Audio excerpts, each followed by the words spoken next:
നമസ്കാരം. അപ്പോൾ നമ്മൾ ഇന്നലെ പോർച്ചുഗൽ കോങ്കോ ടീമിൻ്റെ മാച്ച് കണ്ടു. ഭൂരിഭാഗം ആൾക്കാർ മാച്ച് കണ്ടിട്ടുണ്ടാവും. കാരണം വെച്ചാൽ ക്രിസ്ത്യാനോ എന്നുള്ളൊരു പ്ലെയറിന് വേണ്ടിയിട്ട് പോർച്ചുഗലിൻ്റെ കളി കണ്ട ഒരുപാട് ആൾക്കാരുണ്ടാവും. കാരണം വെച്ചാൽ ഇപ്പോൾ മെസ്സി എങ്ങനെയാണ് അതുപോലെയാണ് ക്രിസ്ത്യാനോ. നമുക്ക് അങ്ങനെ ക്രിസ്ത്യാനോനെ അങ്ങനെ മാറ്റി നിർത്താൻ പറ്റില്ല. ഒരു ഔട്ട്സ്റ്റാൻഡിങ് പ്ലെയർ തന്നെയാണ്. അപ്പോൾ ഇന്നലെ കളി കണ്ടപ്പോൾ ഞാനൊരു ബ്രസീൽ ഫാനാണ്. ഓക്കെ, പിന്നെ കട്ട ബ്രസീൽ ഫാനാണ് ഞാൻ. എനിക്ക് ഇന്നലത്തെ കളി കണ്ടപ്പോൾ തോന്നിയതേ, ശരിക്കും പറഞ്ഞിട്ടുണ്ടെങ്കിൽ ക്രിസ്ത്യാനോ റൊണാൾഡോ എന്ന് പറയുന്ന ഒരു CR7 പോർച്ചുഗൽ ടീമിൽ ആവശ്യമില്ല എന്ന് തോന്നുന്നു. കാരണം എന്ന് വെച്ചാൽ വേറെ ഒന്നുമല്ല, ഇന്നലെ പിന്നെ ഫസ്റ്റ് ഹാഫ് സെക്കൻഡ് ഹാഫ് പിന്നെ ഇഞ്ചുറി ടൈം അങ്ങനെ ഒരു 9 മിനിറ്റ് 99 മിനിറ്റോളം ഇന്നലെ കളി നടന്നു. ഈ 99 മിനിറ്റ് കളി നടന്നതിൽ ക്രിസ്ത്യാനോ റൊണാൾഡോയുടെ ടച്ച് ഒരു 8-10 എന്നാണ്, അത്രേ ഉള്ളൂ. രണ്ട് വിങ്ങിൽ കൂടെ ഇങ്ങനെ കളിച്ചു പോകുന്നുണ്ട്.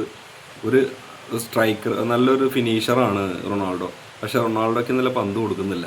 ഇന്നലെ എന്നല്ല, കുറച്ച് കാലമായിട്ട് കഴിഞ്ഞ 2022 വേൾഡ് കപ്പിലും സെയിം റീസൺ തന്നെയായിരുന്നു. അപ്പോൾ ക്രിസ്ത്യാനോ പോലെ ഒരു പ്ലെയറിനെ, ഒരു ലെജൻഡിനെ ടീമിൽ വെച്ചിട്ട് ഈ കോച്ച് പറയണം ക്രിസ്ത്യാനോ റൊണാൾഡോക്ക് പന്ത് കൊടുത്തിട്ട് കളിക്കാൻ പറയണം, അല്ലെങ്കിൽ പിന്നെ അയാളെ ടീമിൽ എടുക്കരുത്.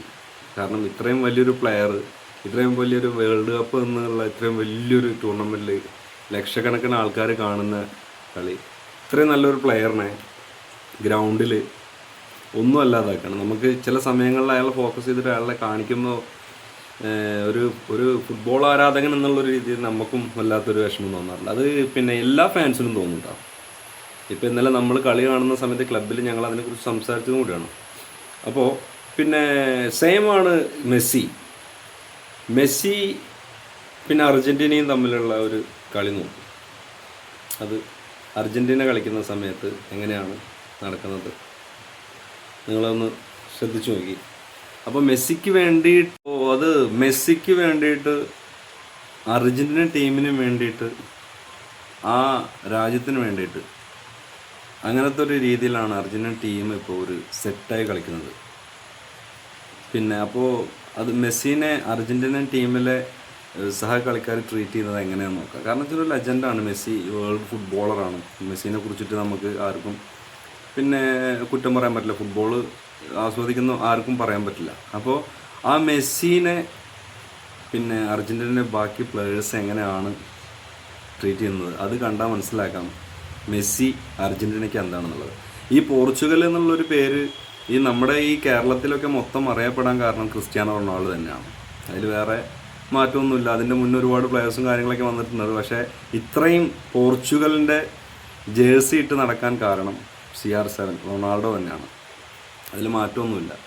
അപ്പോൾ ഒരുപാട് പിന്നെ ആരാധകർ പിന്നെ പറയുന്നുണ്ട് തിരിച്ചു വരും, അതിശക്തമായി തിരിച്ചു വരണം. മെസ്സിക്കൊരു കപ്പ് കിട്ടി, റൊണാൾഡോ കപ്പ് എടുക്കട്ടെ. പക്ഷേ ഈ നിലയ്ക്കാണെങ്കിൽ പോർച്ചുഗൽ എവിടെ എത്തില്ല എന്നാണ് എനിക്ക് തോന്നുന്നത്. അല്ലെങ്കിൽ പോർച്ചുഗൽ റൊണാൾഡോനെ കളിപ്പിക്കാതിരിക്കുകയാണെങ്കിൽ പോർച്ചുഗൽ ഒന്നുകൂടെ നന്നായി കളിക്കുന്നു. കാരണം വെച്ചാൽ ഇയാളെ പിന്നെ എന്താ പറയുക, വളരെ സങ്കടമാവും കണ്ടു കഴിഞ്ഞിട്ടുണ്ടെങ്കിൽ. അതിപ്പോൾ ഫുട്ബോൾ കണ്ട ഈ ഇന്നലത്തെ കളി കണ്ട എല്ലാവർക്കും അറിയാം. കഴിഞ്ഞ 2022 വേൾഡ് കപ്പ് മൊറോക്കനായിട്ടുള്ള കളി കണ്ടാലും അറിയാം എന്താണ് ചെയ്തിരുന്നതെന്ന്. അതേ സംഭവം തന്നെയാണ് ഇപ്പോൾ ചെയ്തുകൊണ്ടിരിക്കുന്നത്. അപ്പോൾ പിന്നെ നമ്മുടെ പോർച്ചുഗലിൻ്റെ ആരാധകരെ നിങ്ങളോട് ആണ് പറയാനുള്ളത്, ഇങ്ങനെയാണെങ്കിൽ വളരെ കഷ്ടമാണ്. അപ്പോൾ അടുത്ത കളി പിന്നെ ടീം മാനേജ്മെൻറ്റൊക്കെ ഇടപെട്ട് സംസാരിച്ച് സെറ്റായിട്ട് ക്രിസ്ത്യാനോ റൊണാൾഡോയ്ക്ക് പന്ത് കൊടുത്തിട്ട് അയാളെ കൊണ്ട് ഗോൾ അടിപ്പിക്കട്ടെ. അവസാനത്തെ പിന്നെ വേൾഡ് കപ്പാണ്. അപ്പോൾ നമുക്കതിന് വേണ്ടിയിട്ട് വെയിറ്റ് ചെയ്യാം. ഓക്കെ.